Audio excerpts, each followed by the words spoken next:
of the human interest things that came to light, and this was your little sleigh ride on a Saturday night, probably. Today the kids would love to pile onto Oh, I think they would.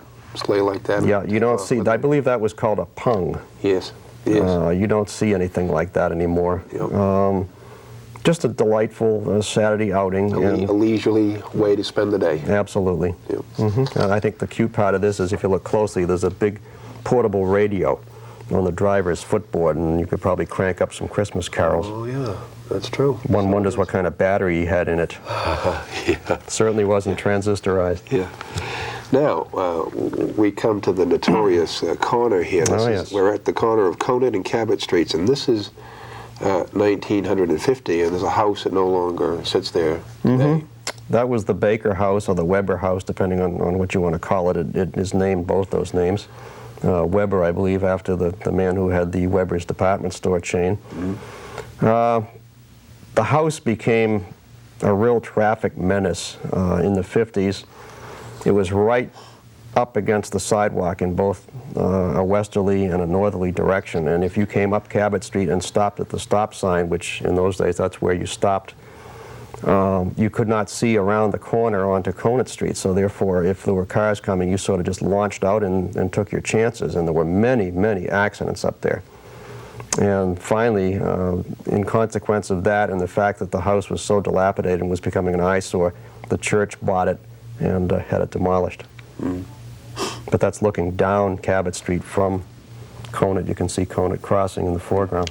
Now today we have a four-way stop sign there, which a lot of folks don't particularly care for. Well, that of course came because they changed the direction of stopping from what you see here, so that you had to stop on Conant Street, and Route 97, Cabot Street, became the main road. So that after years and years and years and years of stopping in one direction, now you had to change your mindset and say, whoa, wait a minute, I have to stop here now. And it was just a nightmare, so now it's a four-way stop. Yeah. But once they changed things like this, though, Richard, kind of sticks in your mind. Now, down on the corner of Brimble Avenue and I believe Colin Street, they've changed the stop signs down there, and to this day, almost 5 or 6 or more years after, I still stop at the wrong side of the street. You know? Habits are hard to break, and you get into a lifelong habit of doing something a certain way, and then overnight they change it. Sure. And interesting also, the way in those olden days, colonial days, they would build houses right up against the corner of their lots. Well, sure, because people were nosy and they wanted to know who was going by, and of course there was no traffic. I mean, what traffic there was simply horses and wagons and foot traffic, so there was not a menace to traffic. Okay, and we have one last photograph here, sad to say, for this program. And again, we're looking at the Baker Weber house. This is dated in the 1940s. And you have an interesting story here, I think, to tell about. Well, there's a couple of interesting stories. This is a good view of the front of the house taken from across Cabot Street. You can just barely see the church over here on the left side in the background. And the house at this point had been taken over by the Conant Real Estate Trust and being used as an office by them. And the Conant Trust was the agency, or one of the agencies, that was involved in the planning for the shopping center, which was going to be built on that general area, well, actually from where the shopping plaza is now all the way over to Ellsworth Avenue and down to 128 and bordered on the north by Conant Street. And that was going to be North Shore Shopping Center, which today is in Peabody. But that's a story for another time. However, that at this point was the office for the land agency involved in the real estate transactions of buying up people's property. Lovely old house, though. It is. Though it was, as you say later on, dilapidated. It became dilapidated. It became an absentee landlord situation. Early on, I understand that during the Revolutionary War period, that Benedict Arnold and his troops came by here on their way to Canada, and they bivouacked in the field, and he and his officers stayed in the house overnight. I'm not sure whether that's actually true, but I've heard that told.